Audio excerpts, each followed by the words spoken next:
Yeah, I watched the 1978. I have not seen. I watched the 1978 Superman movie, Christopher Reeve. Uh, From a doomed planet in a distant galaxy to a fantastic underground hideaway, from the fortress of solitude to the bustling city room of the Daily Planet. Look, up on the screen. It's Superman. Superman, the movie. I maintain it's the Budget of best 55 Superman movie. million, box office of 300.5 million. It's for the time, the special effects and everything are fairly impressive. For my 2025 sensibilities, it was kind of boring. I mean, but I think it's the best. The thing is, maybe it's just it came at the right moment in my superhero watching, but like to me, the best Superman scene of all time is in that movie. And it's the one where he's just flying around town saving kittens from trees and like stopping bank robberies. That is the best. That is, there has not been a single scene in a single other one of these that's as good as that scene. So I don't disagree, and that's where I say ultimately my final opinion of this movie, to jump the gun a little bit, is I like this movie. It's just too long. It is really long. It is really long. It's like it's 143 minutes, and it's too long. Superman. They have, and this is where I thought it was funny. When you were complaining to me about Man of Steel, about all that part in the beginning with Jor-El and the sending him, that is pretty much the exact beginning of this movie, and I think it's too long in this as well. Yeah, absolutely. The bit where he's Clark Kent is entirely too long. I more meant the part where you're on Krypton and he's talking to all the other Kryptonians about how the planet's gonna blow up, and then he's in the place and he's sending Clark away in the space. That entire section is way too long. What? Considering what? I'm just thinking. I don't really exactly remember what I said. So not to interrupt you just for a moment. We're gonna do a real quick thing, and we're gonna play what I said first. Before we're gonna put it here. Now, previously I had said that I fucking hate Batman Returns. I know that's a well I keep going back to. But in contrast to how much I dislike Batman Returns, I really like Superman the movie. This movie is so good. And Christopher Reeve, it truly is the best Superman movie. And Christopher Reeves is Superman. It's a little funny that he doesn't do any of the emotional lifting because there's another actor who does all the sad bits. But like in terms of like just being Superman, he is Superman. And it's so wild and funny how much of your movie that you watched last week, Man of Steel, and I've been watching Smallville, how much those take from Superman Returns. Superman the movie, I should say. There's one speech that Jonathan Kent gives to Clark about you were sent here for a reason, I'm not sure what it is, what not, that they literally do word for word on Smallville. Like that's how just straight word for word. And a thing I really liked about it, a thing that I think that a lot of modern superhero movies are missing, that they need to bring back, is, and this is okay, why I love Superman the movie.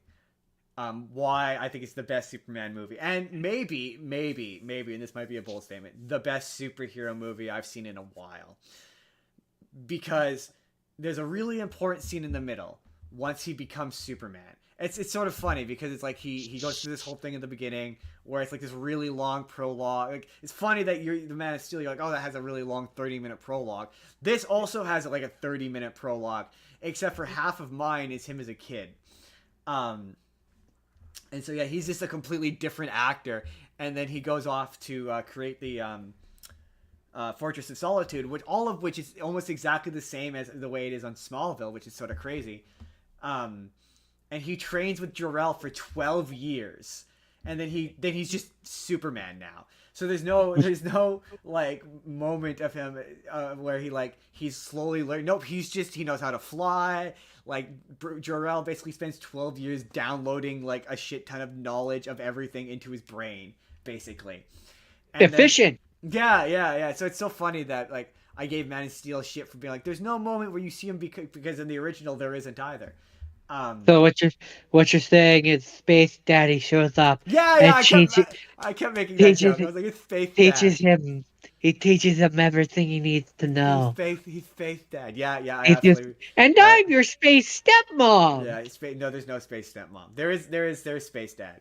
Um, I'm, I'm your space dad. yeah, so there's a really important scene that after he shows up and he saves Lois Lane, and it's so funny because everything Superman does in this movie is not really that impressive of a feat. Like he saves Lois Lane from a helicopter and everyone cheers him on. Like, but it's like for Superman, if you know Superman, it's just a helicopter. Like it's not a ton of weight. Like the amount of shit he does in this, like that didn't require much effort from him for the amount they're cheering for him. Right, right. And so yeah, there's a whole sequence that. Oh, sorry, okay.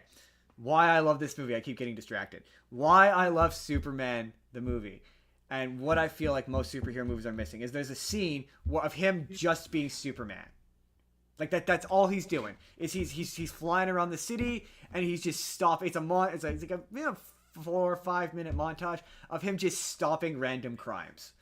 Nice. Yeah, he flies around. He lands at one point, and he lands on a building. And there's this guy. He's like climbing up a building, trying to break it in. He's like, and he's just standing there, like standing on the building with his arms crossed. He just looks down at him, and the guy's like, ah! And he freaks out. He falls back, and then Superman flies down and catches him, and leaves him with the cops. And there's a bunch of scenes that are just kind of like that. There's another moment where like there's this little girl and her cat stuck in the tree. And Superman flies down, saves the cat, and then flies away. And it's kind of a weird moment because she's like, oh my God, thank you. Sorry. She walks in and her mom's like, why were you outside? She's like, oh, the cat was in the tree and stuck in it. A man flew down and saved him for me. He's like, I told you not to tell lies.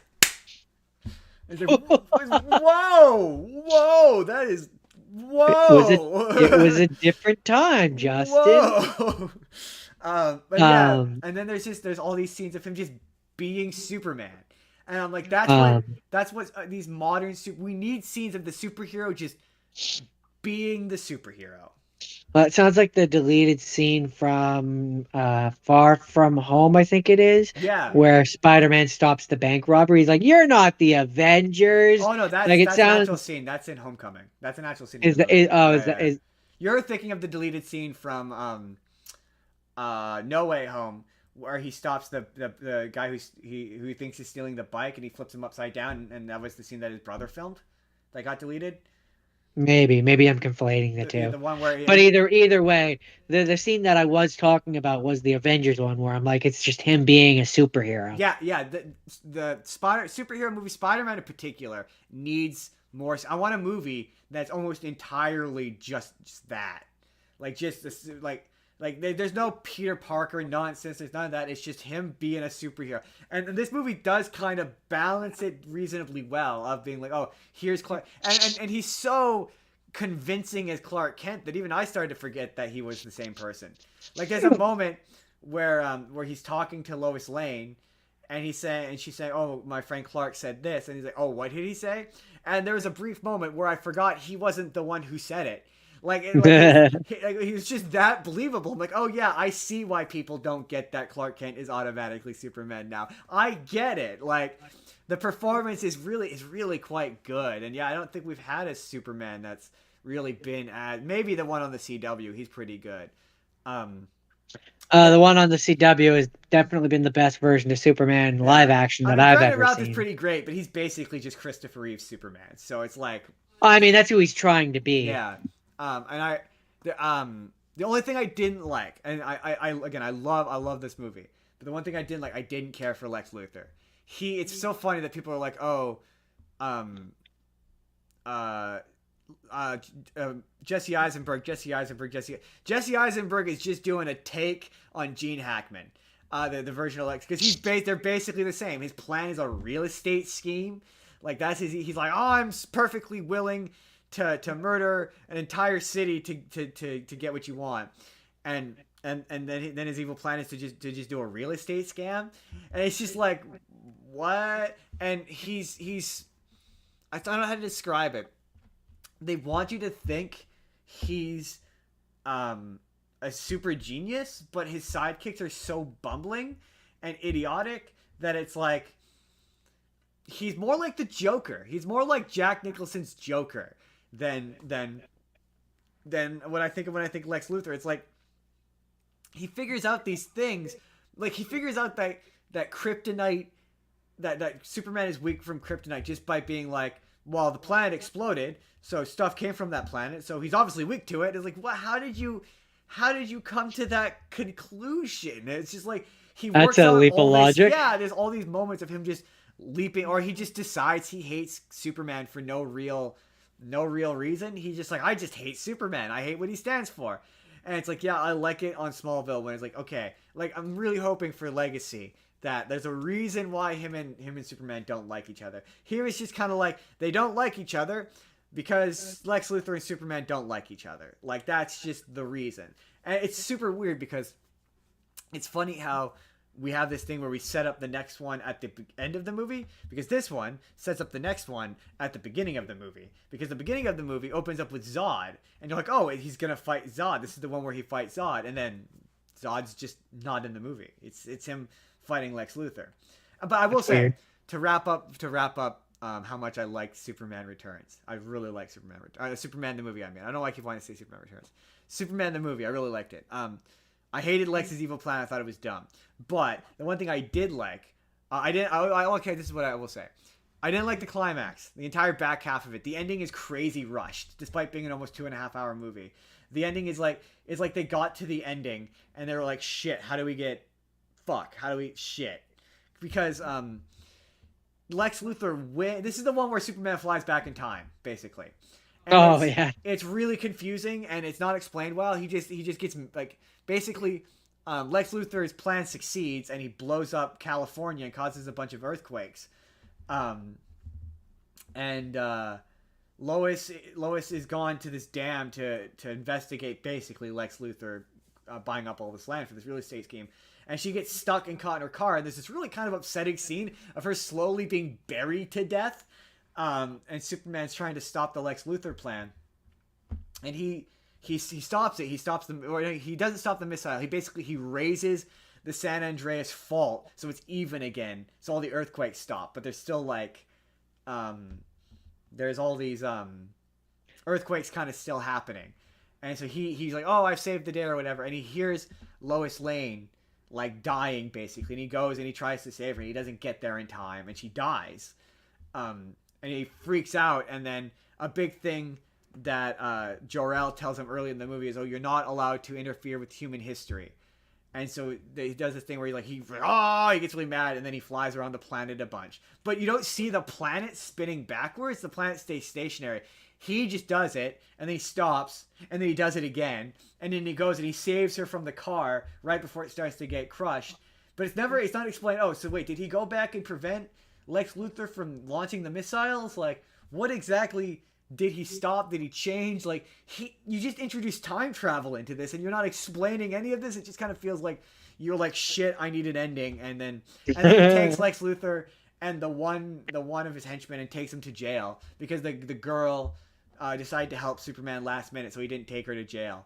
But it's just like, the ending of this feels really rushed. The only element of it I liked until they did the time travel bit was I enjoyed how Lex Luthor succeeded, and it was just about Superman cleaning up the mess. And I'm like, oh, that's interesting. That's an interesting, different version of a climax. It's not just a big punch.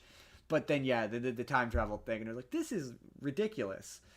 Hackneyed. Yeah. But it's like, yeah, man, more superhero movies need to be more like this. Less concerned with fighting a big bad guy at the end and fighting a guy who looks like has similar powers to you but looks slightly different. Like, you know, I mean, the problem is that you get to be the superhero. The problem is that Hollywood is lazy, and so what's the easiest way to resolve a superhero movie? Giving him a thing to beat at the end. And the bigger the thing, the more that the audience's chimpanzee brain goes like, "Ooh, big thing got beat." Right, but I mean, you want a movie, or for me, I want a universe. It's like part of why I like comics is because you don't need to tell me that Superman and Batman exist in the same universe when I'm reading a Batman comic. I understand that he does because he casually shows up every once in a while. Like, I don't understand, and you can't even give me like it's a budget thing. It can't cost that much money to get a guy on there. I guess maybe at $1 million a guy, but still, Like that's what I want. Like my favorite moments in early MCU are when they're like, oh, Tony Stark built this thing. That way you know that Tony Stark exists in the universe. That's what I want from this. I want a world where the superhero, you understand how the superhero fits into this world.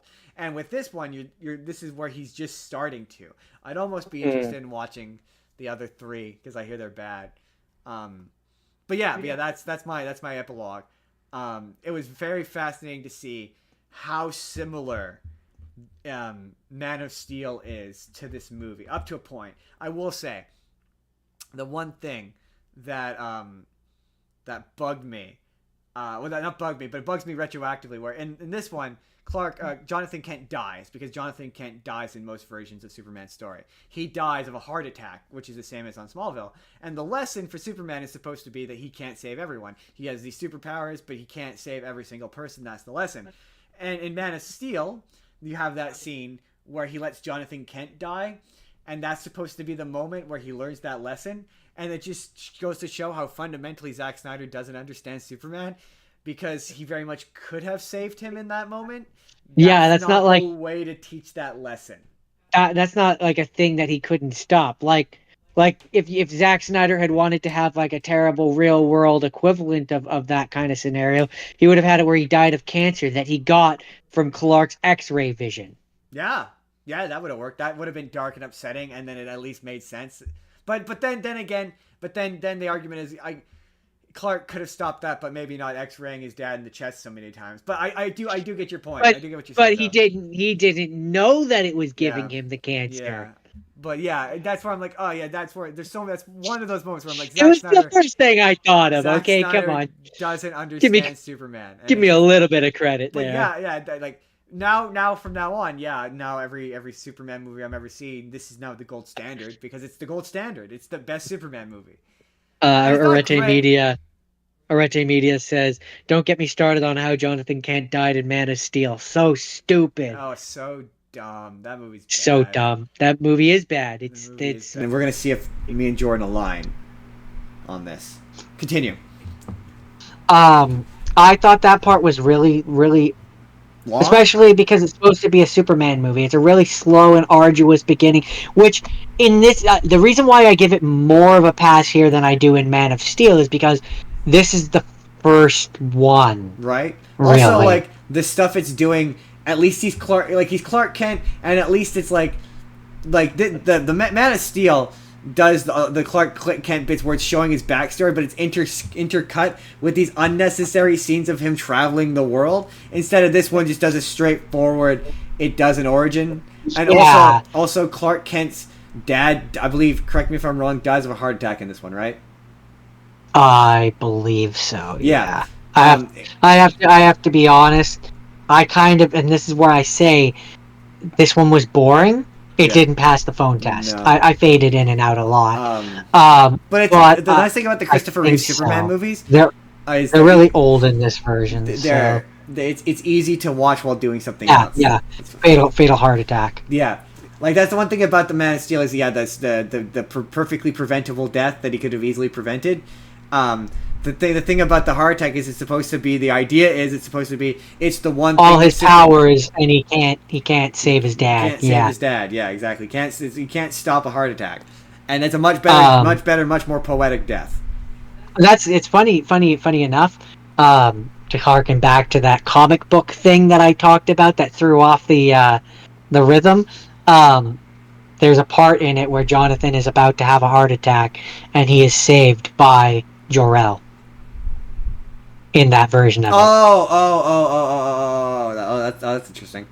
So that's another thing that makes that world different. Sorry, I just thought that was a funny aside. The thing about Jonathan, about the Kents, is one or both of them are dead depending on which continuity you're in.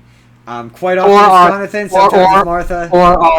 Or are going to die in the near future. Yeah. It's funny because you said in the new one, you're like, oh, I wonder if, and when we were talking about the trailer, you're like, I wonder if Martha Kent is dead in that universe. And I said, maybe, but I saw a casting. I saw someone playing her. But that could also be a flashback? She shows up in one of the trailers. Oh, is she one of the trailers? One of the ones that you and I saw. There's a point where I mean, I think maybe it's not her, but I'm pretty sure it's supposed to be her. It's in one of the trailers that you and I have seen. But in Smallville, for example, they eventually kill off Jonathan Kent, and he dies of a heart attack. So that is I think he has a heart attack once, and then he eventually does just straight up die of a heart. So him dying of a heart attack is a pretty common thing for Jonathan Kent. I think that's a canon event for Superman. Yeah, pretty much. Well, it depends. But, I think the newer runs kept them alive. Yeah, it really depends. Yeah, overall, I enjoy this movie.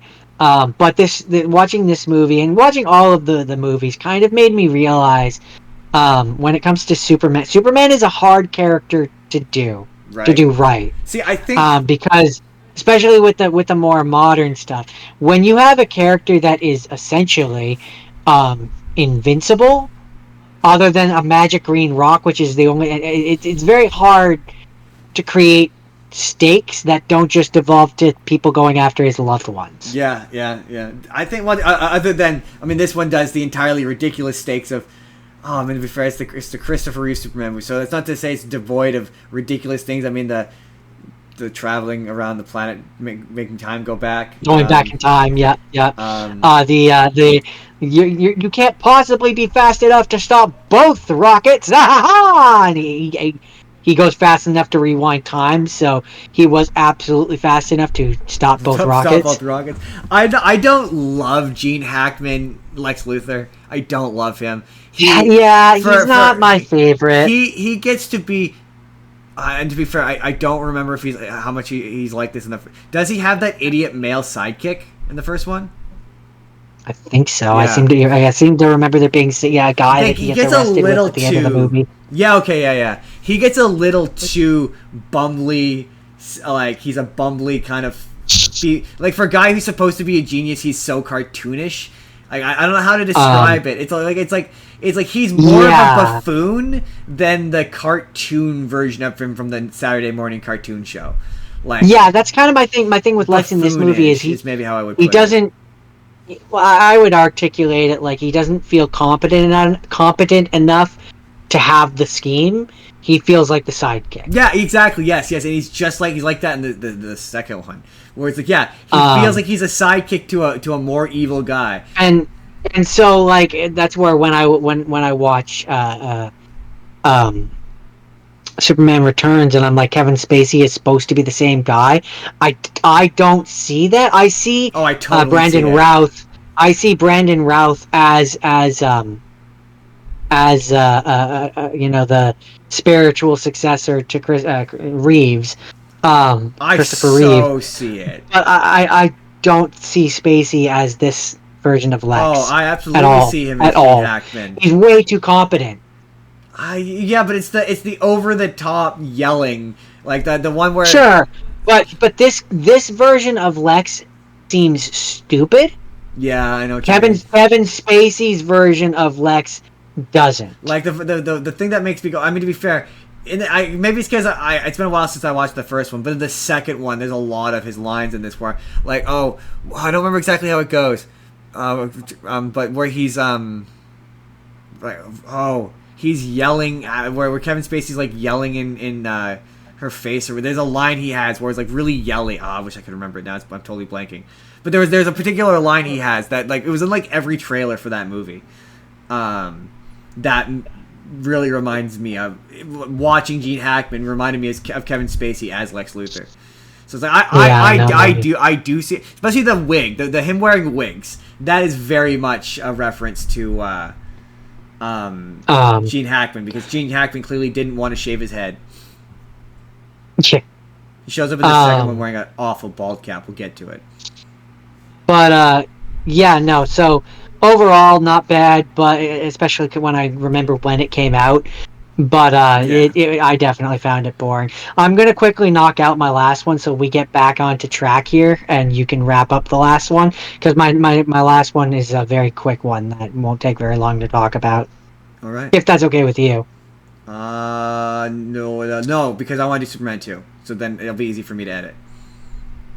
Okay, fair enough. Go ahead then. It's like, no. I was initially gonna be like, yeah, maybe. No. Because Superman 2 is gonna be easier to edit. This is gonna be a YouTube video. I already knew it was.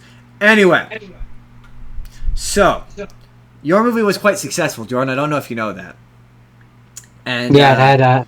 I closed the article, but yeah, I think I already said what the budgets and stuff were. It was very good. So, fun fact about your movie is it's directed by a man named Richard Donner, and you were actually going to watch the Donner cut, and I kind of wish you had. There was about a midway point through the movie where I went back to your list, and I went, did Jordan end up going with the Donner cut? And then I saw you did, and I was like, shit, I wish you had, because I want to know what the difference is. I might actually watch it for another thing because I want to know what the difference is.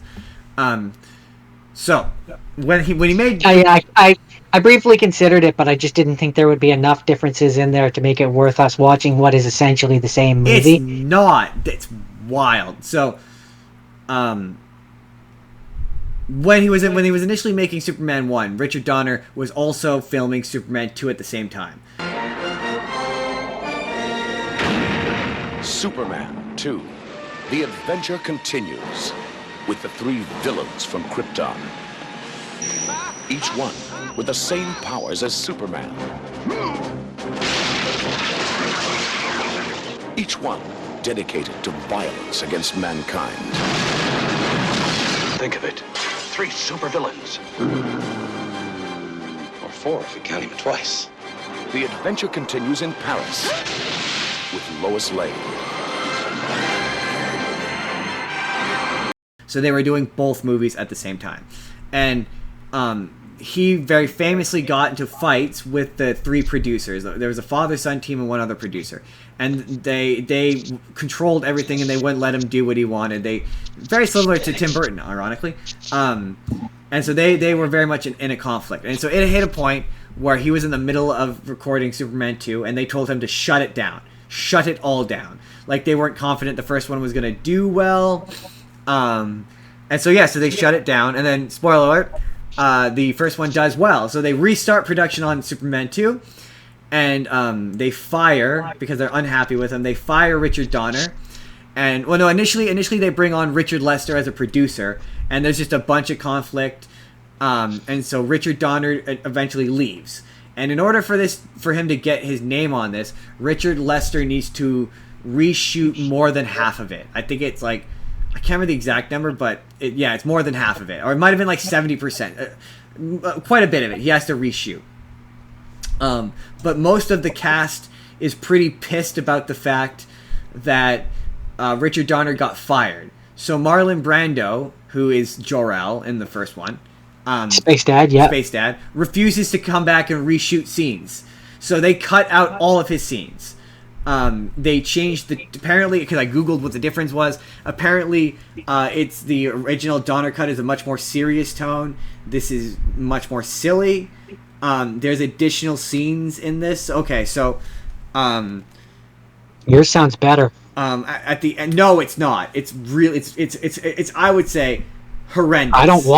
I don't want super serious Batman. That leads to Batman versus Superman, and more serious in this case means more like your movie, which is better. This movie's horrendous. It's genuinely terrible. I don't understand why it did so well because it's incoherent. It is a movie that is made by two. You know what? It really reminded me of the Joss Whedon Justice League movie, where it is 2 movies made by that version is better.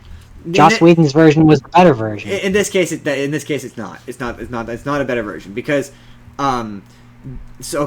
So initially, remember, your movie ends with the nuclear missile blowing up the Phantom Zone and Zod escaping, right? I just remember that it ends with Lex getting arrested. Well, you see Zod in that first movie. He shows up in the beginning, I think. You see him in the very beginning, and that's a scene that, again, I would have completely cut all that. So in this one, in the original version of it, it continues the story basically. This one was a continuation of the first one. they end up escaping the It's Phantom hard Zone. for me. It's hard for me to understand what the differences are when I don't even know what the actual version is about. So well, basically, it starts with Superman be Supermaning, and the Zod and his subsequent sidekicks have escaped from the Phantom Zone, and the movie is just they initially wind up on the moon, and they attack these astronauts, and they're like, "What is this planet?" And they hear them calling calling Houston, so they think that the planet's called Houston. And the movie is literally just Zod and his sidekicks go from town to town, starting fights with random Middle America townspeople, all interspersed with Lois and Clark wind up going to Niagara Falls to investigate this fake, false newlywed scam. And Lois figures out that Superman, even though she had already figured it out in the previous movie, figures out that Clark is Superman and tries to get him to rescue her from a river. She jumps off the Niagara or into this river and tries to get her to save her. And he manages to convince her that he's not in fact Superman. But then they go to dinner and he somehow manages to set his arm on fire. Like they're having a conversation and his arm is on fire. And she's like, "Your arm is on fire." And he's like, "What?" And he gets up and he gets frustrated. And then in a scene that's actually not bad, he his whole body shifts, his whole body language and his demeanor shifts, and he turns around and he's Superman now. And he's like, "Ah, you got me. I'm Superman. You figured it out." And so then he takes her to the Fortress of Solitude, and is like, "This is my whole world. This is my whole deal. This is where I'm from. This is my thing." Whatever. And he's like, "I love you and I want to be with you." And earlier in the movie, somehow inexplicably, Lex Luthor knows how to get to the Fortress of Solitude.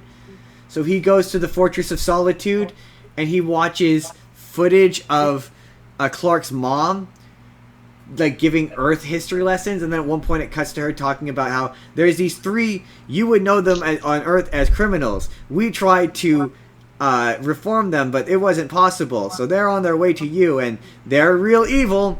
And Lex is like, "Mwahaha, I will team up with them, and together we can destroy Superman."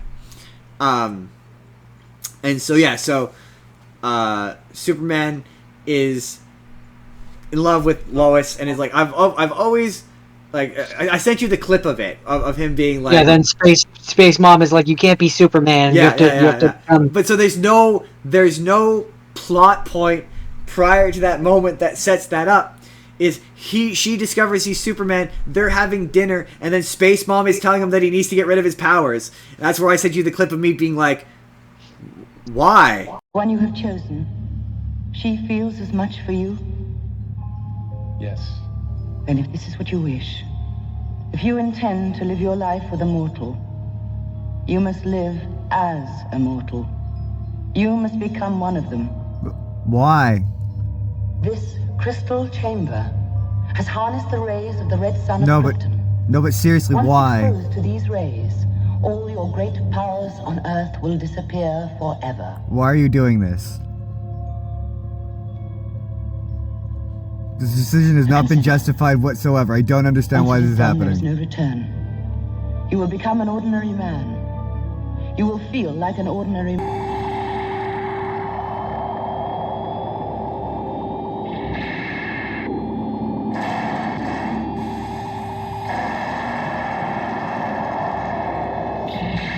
No, but seriously, why? Why is any of this happening? I think this movie might be bad. I think this movie might be bad. No, seriously, why? No, I mean, literally, why? Like there isn't a scene prior where he's like there isn't a scene prior where he's like, where he accidentally hurts her because of his powers or something, where he's lamenting the shared responsibility of being Clark Kent of Superman. Like, Superman shows up in one other scene prior to that, and it's a a kid is like on Niagara Falls, and for some reason he's hanging off of the edge of it. So like the railing is here, and he's on the edge of on the other side of the railing, and he's doing this thing where he's like leaning back and grabbing on the railing, and then leaning back and then grabbing Seems on the dangerous. railing. And he's like, "Mom, look at me! I'm doing this thing." And it's like, you could have that skill. You could have easily done that on the other side, where if you fell, you would have landed on the concrete. But all right. I mean, more than that, your mother probably could have not let you go onto that side Right. at all. She's grossly negligent. And so then he lets go and he falls, and Superman comes out of nowhere, rescues the kid, and then flies away. And he flies down, changes back into Clark real quick, and his excuse as to where he was Clark is he was getting her a hot dog. So he gets the hot dog or whatever and goes back, and then she does the wait. Superman appeared and Clark disappeared. Like, how are they in the same place at once? Because this is before Superman had super speed.